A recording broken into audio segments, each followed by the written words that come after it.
Aqui no Brasil, as heresias que mais se destacam, elas vieram aí dos últimos, talvez 50 anos, de forma mais acentuada, principalmente nos últimos 30 anos. É a teologia da prosperidade, é a confissão positiva, é a teologia da libertação. Esse é o carro-chefe que foi trazido para o Brasil através de Kenneth Hagin, e até hoje perdura, até hoje tem infestado a nação brasileira. Você primeiro deve saber a origem dessas heresias, que é a teologia da prosperidade. A confissão positiva ensina: declare. Você está doente? Declara a cura, toma posse, pega o que é seu, exige, decreta. Se é pobre, tem que ser rico. Está doente, tem que curar. São mais ou menos o bojo dessa teologia da prosperidade e do positivismo. Mas a maioria dessas heresias tem origem em seitas como gnosticismo, ciência cristã, nova era. Isso tudo não vem do cristianismo. As doutrinas das heresias modernas, elas são muito mais culturais do que religiosas, muito mais culturais do que cristãs. Isso que você vê hoje florescer no Brasil, como teologia da prosperidade, curandeirismo, teologia da libertação, teologia da batalha espiritual, do positivismo, da confissão positiva, ela vem do gnosticismo, da ciência cristã, da nova era. Ela é muito mais cultural do que cristã. E esse movimento, ele convergiu todo no ministério do Kenneth Hagin, que é chamado movimento da palavra da fé, que tem como Kenneth Hagin o seu pai, o seu propagador principal. Esse movimento da palavra da fé, que é de onde origina-se a vasta maioria das heresias do Brasil, ela tem o seu nascimento no século XIX, através de um homem chamado Phineas Quimby. Ele nasceu em Nova Hampshire, Estados Unidos, 16 de fevereiro de 1802. Morreu no dia 16 de janeiro de 1866. Esse homem foi um professor americano, um dos pioneiros das ideias teológicas que deram origem ao movimento do novo pensamento. Vou mostrar aqui um pouco das ideias de Quimby. Quimby desenvolveu algumas ideias sobre a habilidade das pessoas de curar suas enfermidades por meio da força de suas mentes e palavras. Esta crença em cura derivava da teologia de um Deus amoroso e de uma realidade espiritual mais densa e profunda, mais real do que o nosso mundo. Quimby estudava ocultismo, hipnotismo e parapsicologia. Então eu estou dizendo da onde nasceu o movimento de fé de Kenneth Hagin. Primeiro começou nesse homem, num americano chamado Phineas Quimby. O que ele cria? Quais doutrinas ele sustentava, para você ter uma ideia? Quimby cria que tudo que você pensa, tudo que você fala, você atrai essas coisas para você. Tudo que você declara pode vir à existência. Uma das principais influenciadas por ele foi Mary Baker Eddy, que foi a fundadora das ciências cristãs. Ela estudou com ele por um tempo e foi curada por ele. Ela ficou tão impressionada com a cura e com os ensinamentos dele, que ela adotou muitas das suas ideias. E quando ela cria a ciência cristã, ela usa no seu pano de fundo muitas das doutrinas de Quimby. O que em suma ensina a ciência cristã? Elas negam as enfermidades ou coisas más. Elas não confessam doenças ou tragédias. Sempre confessam bênçãos. E o texto que eles usam é Provérbios 18, 21. A morte e a vida estão no poder da língua, e aquele que a ama comerá do seu fruto. Então, por exemplo, se você pergunta para eles, você está doente? Não, eu não estou doente. Eles não confessam a doença. Isso veio de Kimbe, que você poderia mudar a sua vida, poderia dar uma sentença diferente para você, dependendo da sua confissão, da sua palavra. Ele cria que através das palavras e pensamentos positivos, você podia mudar o curso da sua vida. Você falasse coisas boas, você atrairia coisas boas. E essa mulher que é criadora da ciência cristã, ela caiu, ela se jogou aos pés e se aprofundou nas doutrinas de Kimbe. E ela então não confessava absolutamente nada de ruim. Porque aquilo que a boca confessa, isso acontecerá, segundo a interpretação de Provérbios. A morte e a vida estão no poder da língua. Aquele que a ama comerá do seu fruto. E por incrível que pareça, há 2 séculos atrás, até hoje, muitos crentes, hoje em 2016, ainda são assim. Eles não podem falar algo negativo, senão estão declarando, senão atrairão para si aquilo que foi fruto das suas palavras. Depois desse homem, eu estou dizendo onde se originou aqueles que influenciaram Kenneth Hagin, que foi o pai do movimento Palavra da Fé, movimento esse que até hoje influencia a maior parte das igrejas do Brasil, principalmente as pentecostais, principalmente as neopentecostais e muitas, não todas, mas muitas pentecostais. Depois desses dois, nós tivemos outro estudioso, Essek Kenyon, nascido em 24 de abril de 1867, falecido 19 de março de 1948. Quem foi Kenyon? Foi um pastor norte-americano da Igreja Batista Nova Aliança, foi evangelista e escritor. Kenyon teria sido o primeiro autor a publicar sobre o que se tornou a teologia da prosperidade. Kenyon tinha muitas ligações com os ensinamentos de Kimbe, com o movimento Novo Pensamento. Esse Kimbe, ele divulgou, ele criou uma doutrina chamada Movimento de Novo Pensamento. Como eu te disse, o que você pensa e declara pode acontecer, pode vir à vida. E esse Kenyon, que foi um pastor batista, que foi um escritor, ele sofreu muita influência, tanto do Kimbe, quanto também da Mary Baker. O que ele ensinava? Ele também ensinava que podemos trazer coisas à existência pela nossa palavra. E ensinava uma das heresias mais horríveis que até hoje é ensinada, que Jesus morreu uma morte espiritual no inferno, e lá no inferno e não na cruz, expiou nossos pecados. Então você vê a transição das heresias, começando por Kimbe, passando por Mary Baker, chegando em Kenyon, que vai fazer o embrião do pensamento positivo e a fé de Kenneth Hagin. A influência de Kenyon. Seus livros tiveram grande influência sobre Kenneth Hagin, que foi o fundador do movimento Palavra de Fé, sendo uma inspiração ideológica para o referido movimento que culminou nas revoluções filosóficas dos neopentecostais. O que aconteceu? Veio Kenneth Hagin, que nasceu em 1917 e morreu em 2003, não faz muito tempo. Kenneth Hagin mergulhou de cabeça nos ensinos de quem? De Kimbe, de Baker e de Kenyon, que convergiu em Kenyon. Ele pegou o ensinamento que estava nesse Kenyon e ele aperfeiçoou para pior. Ele piorou essa confissão positiva, esse pensamento, o pensamento e as palavras, a expiação de Cristo no inferno. Ele piorou isso. Vejam só, houve muito debate sobre a influência de Kenyon sobre o movimento Palavra da Fé.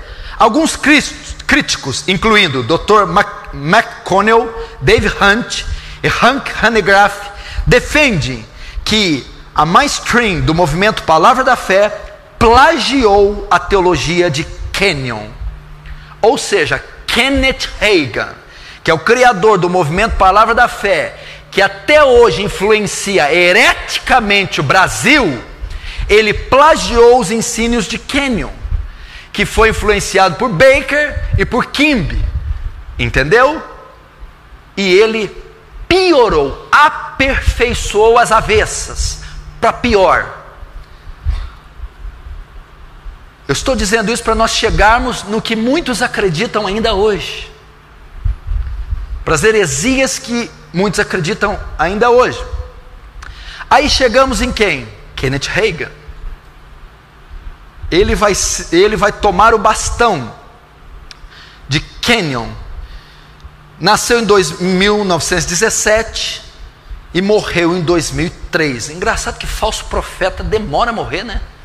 Não cai avião, não pega gripe, não corta dedo, não pega tétano. Não entendo. Aí você, David Brenner morreu com 29 anos. Kate Green morreu por aí também, 29 anos. Quantos anos vocês têm?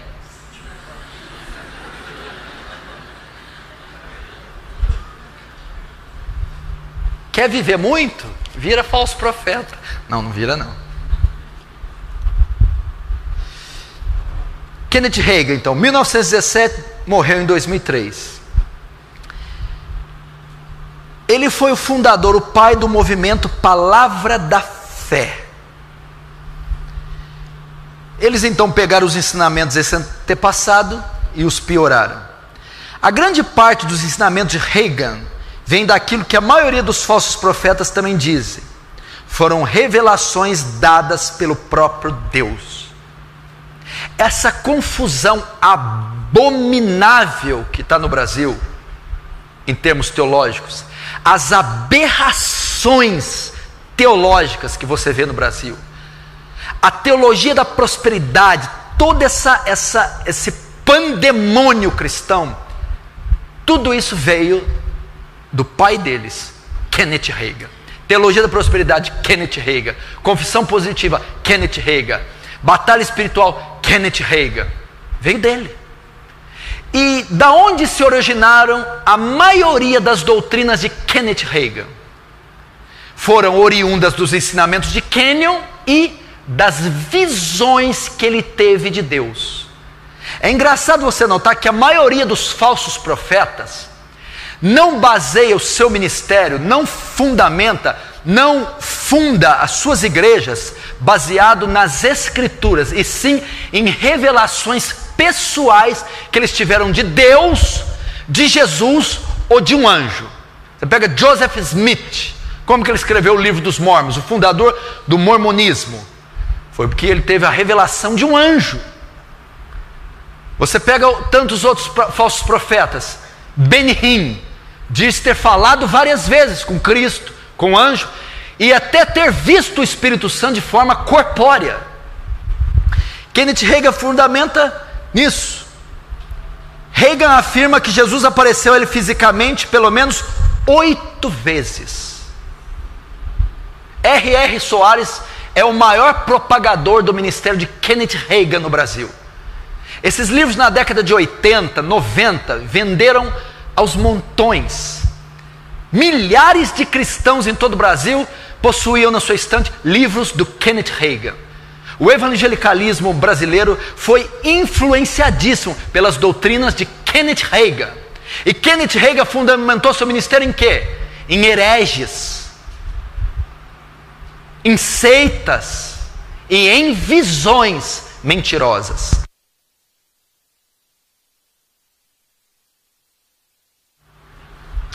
Então veja só, como que Kenneth Hagin pode afirmar um absurdo desse?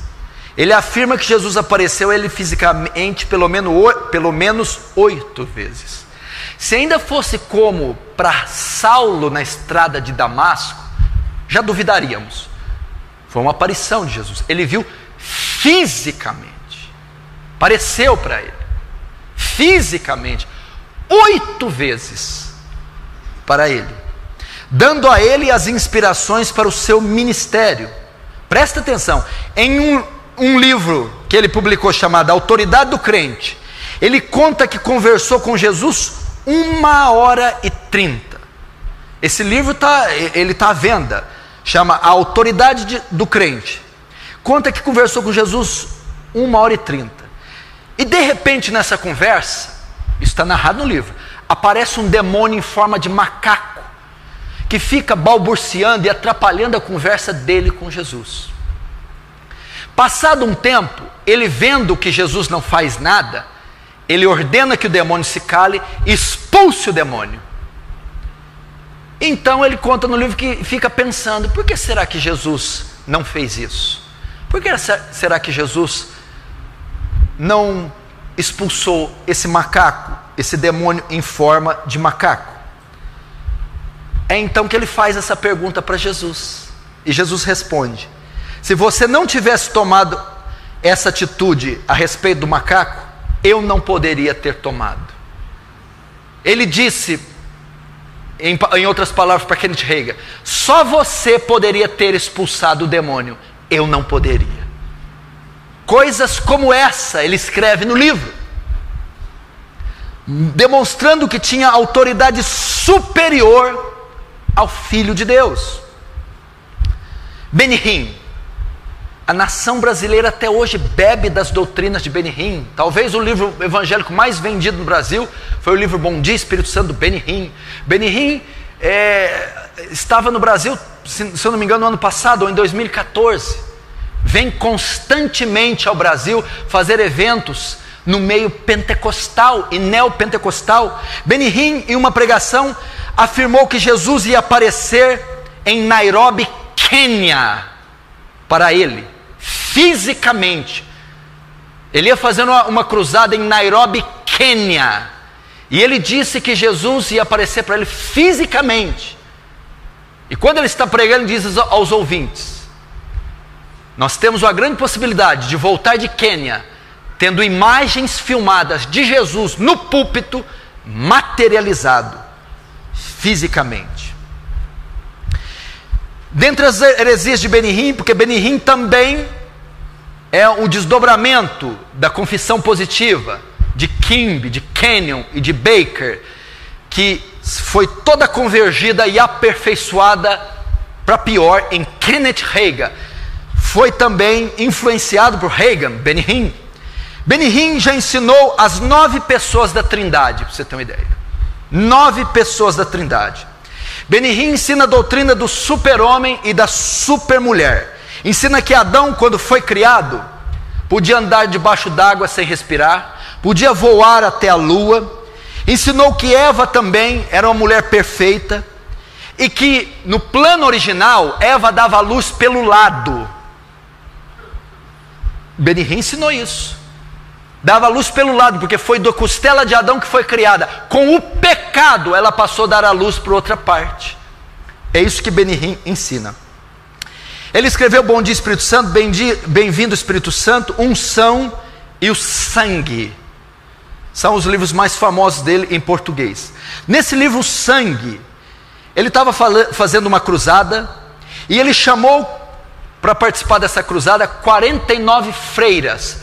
Se você ler no livro, lá no último capítulo, o livro O Sangue, ele relata isso, que ele está fazendo uma cruzada, e na cruzada ele convida 49 freiras de um convento católico para cantar com ele em cima do púlpito, Quão Grande És Tu.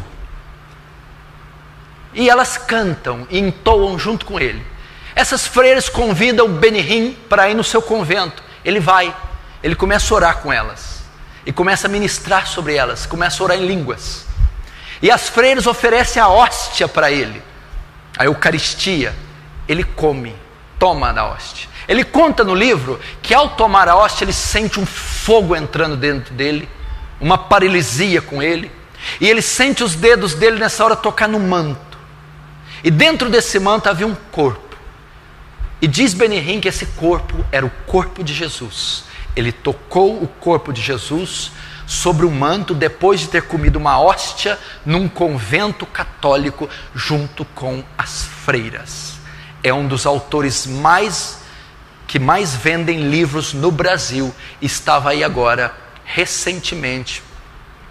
Tem como seu discípulo brasileiro Agenor Duque, que propaga ideias parecidas, que também tem pano de fundo as mesmas doutrinas de Reagan: confissão positiva, teologia da prosperidade, curanderismo e essas experiências com Deus.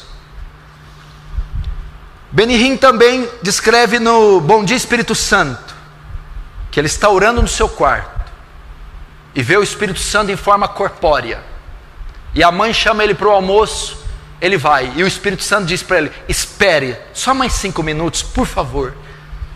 Ele está orando, está tendo comunhão com o Espírito Santo e vai sair para almoçar, e o Espírito Santo implora para ele não ir. Ele escreve isso no Bom Dia Espírito Santo. Heresia, blasfêmia.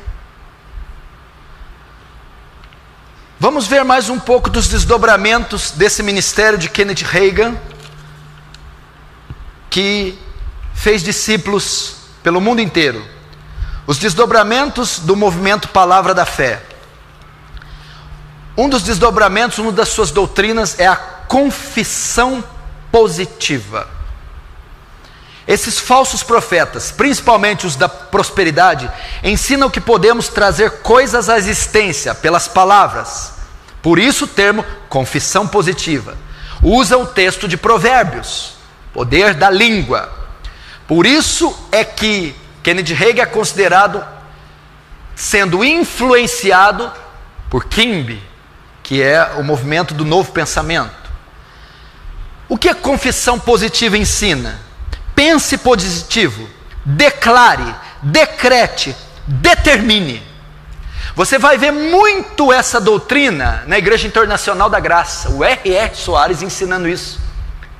E quanto da igreja brasileira não bebeu da confissão positiva? Determina, declara, decreta. Talvez alguns que estão aqui ainda fazem isso quando estão orando: Senhor, eu determino a cura. Senhor, eu declaro a vitória. Senhor, eu decreto a bênção. Isso é confissão positiva. Isso é heresia. Isso veio de gnosticismo, de nova era. Isso veio de seitas orientais. Isso não é evangélico, isso não é bíblico. Parece até uma forma nova de Gênesis capítulo 1. E disse Deus: haja luz, e houve luz. Esses homens estão se assemelhando a deuses. Só Deus pode decretar alguma coisa. Só Deus pode declarar alguma coisa. Só Deus pode determinar alguma coisa. Nós não podemos decretar nada. Por isso a Bíblia são chamadas os decretos divinos. Deus decretou presente, passado, futuro. Deus trouxe a existência pelo poder da sua palavra. Haja luz e houve luz. Deus determina, predestina, elege. Nós não fazemos nada. Isso é confissão positiva. Pense positivo, decrete contra doenças, determine contra a pobreza, contra a miséria, contra tragédias. Então você usa a boca para declarar, para determinar contra tudo que é mal e a favor de tudo que é bem. Por exemplo, declare prosperidade, declare vitória, declare um bom emprego, declare saúde, declare felicidade. Confissão positiva. E quem bebeu disso aqui até o pescoço? Neopentecostalismo e pentecostalismo principalmente, e até muitos círculos tradicionais. As pessoas vão orar assim. Elas não sabem orar, elas não leem a Bíblia, elas não sabem doutrina nenhuma, mas elas sabem determinar. Toma posse, pisa nas águas, declara, é seu, está derrotado. Tudo confissão positiva. Tudo gnosticismo, nova era. Tudo influência das ciências cristãs. Não é evangelho. Não é a palavra de Deus. O R.R. Soares, para você ter ideia, ele ensina assim: você jamais pode colocar na sua oração: Senhor, se for da tua vontade. Se você orar e colocar se for da tua vontade, você já decretou a derrota. Heresia. Blasfêmia. Pai nosso que estais no céu, santificado seja o vosso nome, venha o vosso reino, seja feita a tua vontade, assim na terra como no céu. Ele disse que você não pode falar isso, porque quando você diz, Senhor, faz a tua vontade, é falta de fé, você está descrendo. Você tem que determinar. O RR chega a ensinar que você tem que exigir de Deus, pressionar Deus, pôr Deus na parede, declara a cura, declara a bênção, declara a vitória. Quem ensina isso? Edir Macedo, R.S. Soares, Benny Hinn, Kenneth Hagin, Kenneth Copeland, Joel Osteen, Joyce Meyer, os apóstolos modernos, apóstolo César Augusto, apóstolo René Terranova, apóstolo Estevão Hernandes e outros pequenos apóstolos. Todos estão até o pescoço da confissão positiva. Declare. Pra você ter uma ideia, Joel Osteen, um pastor norte-americano, ele disse: sabe por que Deus deixou Zacarias, pai de João Batista, mudo? Vocês não vão acreditar o que ele falou. Lembra-se que o anjo foi dar a nova a ele que a esposa dele ia conceber e dar um filho varão, João Batista. E ele duvidou, disse que já estava velho. A Bíblia diz que o Senhor fez com que ele ficasse mudo e voltasse a falar só quando o menino nascesse. Joel Osteen diz por que fez isso. Sabe por que Deus deixou Zacarias, pai de João Batista, mudo? Foi porque as palavras negativas de Zacarias iriam mudar os planos de Deus. Para evitar que Zacarias confessasse algo negativo, Deus deixa ele mudo. Porque as palavras do homem têm poder, e se ele falasse algo contrário, poderia mudar a vontade de Deus e impedir a vontade de Deus de se cumprir, pelo poder que as palavras têm. Ou seja, as palavras do homem, esse movimento ensina, são tão poderosas que tem mais poder do que a vontade de Deus. Soberania de Deus não existe. Joel Osteen, um dos maiores falsos profetas em vigência. Joyce Meyer, olha o título de um livro dela, tem programas na TV dublados no Brasil, Falso Profeta. O título de um livro dela: Mude suas palavras e mude sua vida. Confissão positiva. Declara, decreta, determina e muda sua vida. Onde está a fé aqui? Onde está a dependência de Deus? Onde está a soberania de Deus? Nós não decretamos nada, não determinamos nada. Nós nos humilhamos como pecadores e Deus opera por sua graça. E Ele pode responder uma oração ou não. Ou não. Outra doutrina desse movimento da fé, de Kenneth Hagin. Quantos estão entendendo disso? Outra doutrina desse movimento, palavra da fé, doutrina dos pequenos deuses. É para você ter uma ideia, eu estou pregando aqui sobre os falsos profetas, que à medida que o final se aproximasse, eles iriam emergir, brotar, iriam infestar a terra. Falsos profetas, eles não são convertidos, eles não são salvos, eles não têm o Espírito de Deus, eles só têm uma função: enganar, falsificar a fé, distorcer a graça, prostituir o Evangelho. E eu entrei numa raiz, numa vertente dos falsos profetas, que talvez é a mais forte, a teologia da prosperidade, a confissão positiva, que teve como seu pai Kenneth Hagin, um dos maiores influenciadores da doutrina da igreja brasileira.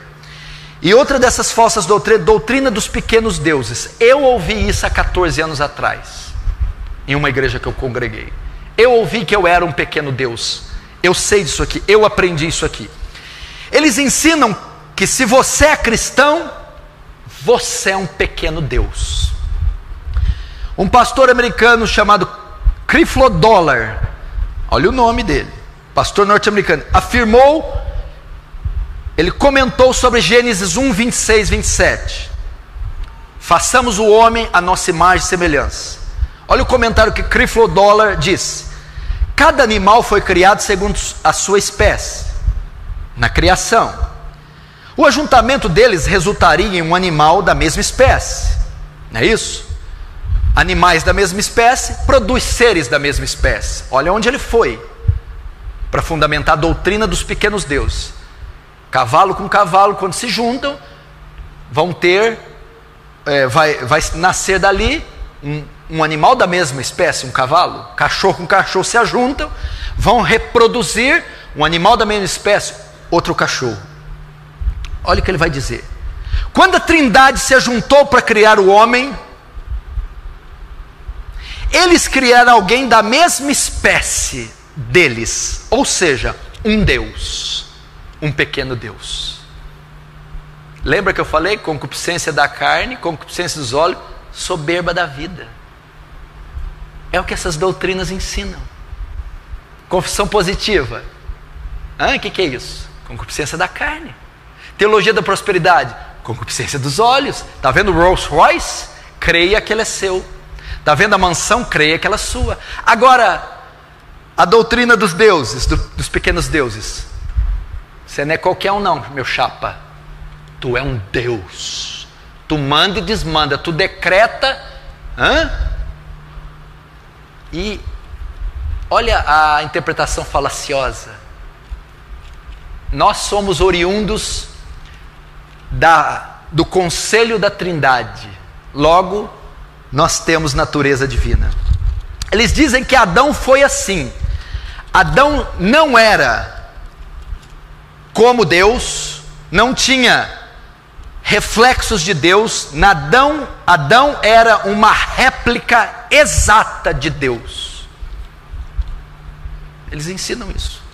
Isaías 42, 8 diz assim: eu sou o Senhor, este é meu nome, a minha glória, pois a outrem não darei, nem o meu louvor às imagens de escultura. Ninguém é semelhante ao Senhor. Na Bíblia nós vemos um personagem que quis ser igual a Deus. Quem se lembra quem é?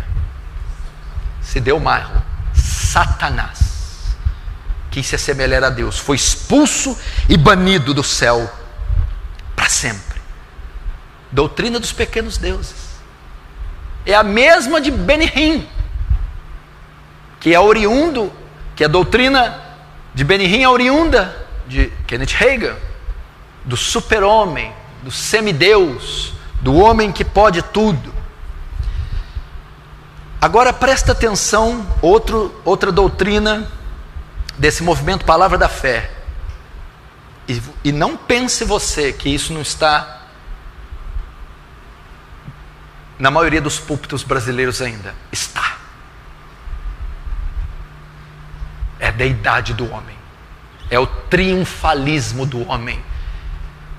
Meu irmão, hoje o que está dentro dos púlpitos é o humanismo. O que é isso? Deus, o homem é o centro do culto, o centro do louvor, o centro da pregação, o centro da conferência. O humanismo colocou Deus no centro, junto com essa doutrina dá superpoderes ao homem, os quais ele não tem. A doutrina da queda, olha isso aqui que eles ensinam. Adão era Deus, uma réplica exata de Deus. E quando Adão pecou, perdeu sua deidade e transferiu, sabe para quem? Para Satanás. É isso que Kenneth Hagin e todos seus desdobramentos e discípulos ensinam. Adão era Deus. Quando pecou, perdeu sua deidade e transferiu para Satanás. Quando ele transfere para Satanás, Satanás expulsa Deus da terra, do mundo, sendo ele o Deus legítimo da terra. Deus então não pode interferir na terra, porque o seu Senhor é Satanás. Nessa ocasião Deus foi expulso da terra, dando direito legal e controle desse mundo nas mãos do diabo. Satanás é o Deus legítimo desse mundo. E ele se baseia em qual texto? 2 Coríntios 4,4, dos quais o Deus desse século cegou o entendimento dos incrédulos. Interpretação falaciosa, herética. Nos quais o Deus deste século, a palavra século aqui, no grego quer dizer aion, era. Não está dizendo que Satanás é o Deus do cosmos, é o Deus do aion, da era, do sistema. Ele não é Deus da criação, ele não é o Deus legítimo da terra, ele não é o Deus legítimo dos homens, ele não é soberano sobre nem ele próprio, nem sobre a si próprio. Satanás, ele é o Deus do sistema, mas não é o Deus do cosmos. Por isso é importante estudar as línguas no original. Portanto, presta atenção, quando uma pessoa é salva nesse sistema, ela recupera a sua divindade. Por isso elas querem tomar posse das riquezas e da terra. Por isso o movimento da prosperidade, saúde, do não sofrimento, pois recuperaram aquilo que, segundo eles, Adão possuía, a divindade. Como um Deus pode ficar doente, ser pobre, miserável? No ato de salvação você recupera a deidade de Adão. Então você tem direitos nesta terra. Por isso que você está vendo que a reação em cadeia, você está vendo os desdobramentos que são logicamente ligados um ao outro. É isso que a teologia deles ensina.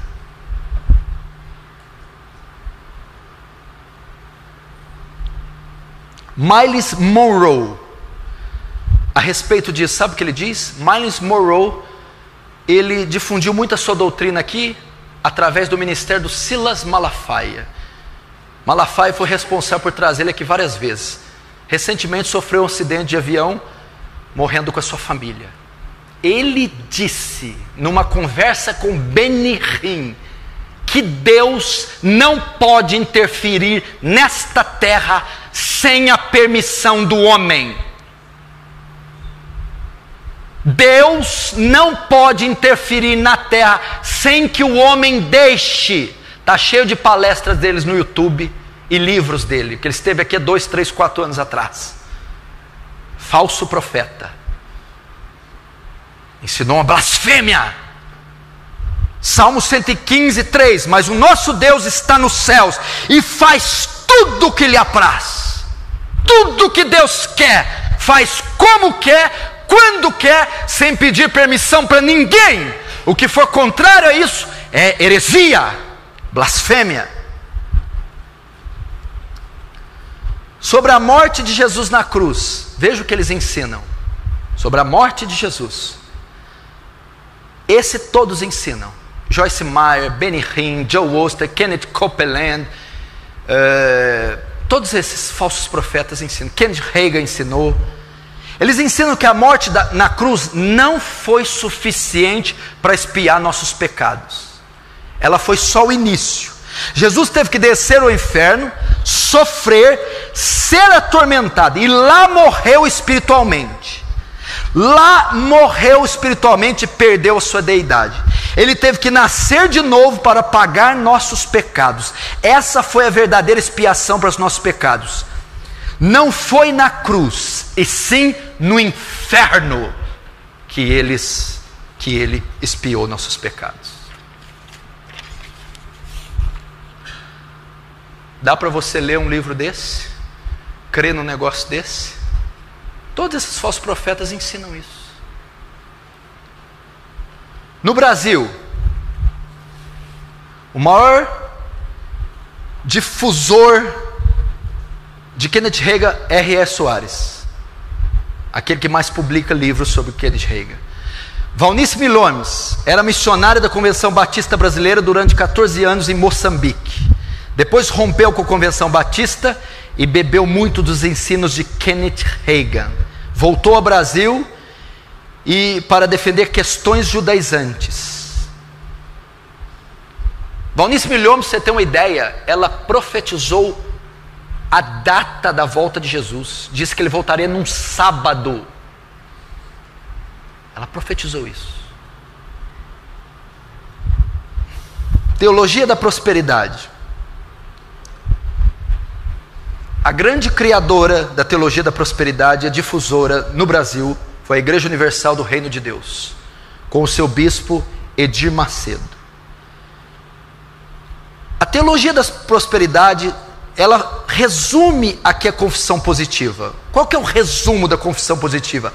O cristão tem que ser próspero financeiramente e livre de qualquer sofrimento das enfermidades. Esse é o resumo. É crente, não pode ser pobre. É crente, não pode ser doente. É crente, não pode perder o emprego. É crente, não pode sofrer. Esse é, em suma, o pilar principal da confissão positiva. Eles tiram essa ideia de Isaías 53, mas ele foi ferido por nossas transgressões e moído por nossas iniquidades. O castigo que nos traz a paz estava sobre ele, e pelas suas chagas, pisaduras, fomos sarados. Olha lá, ó.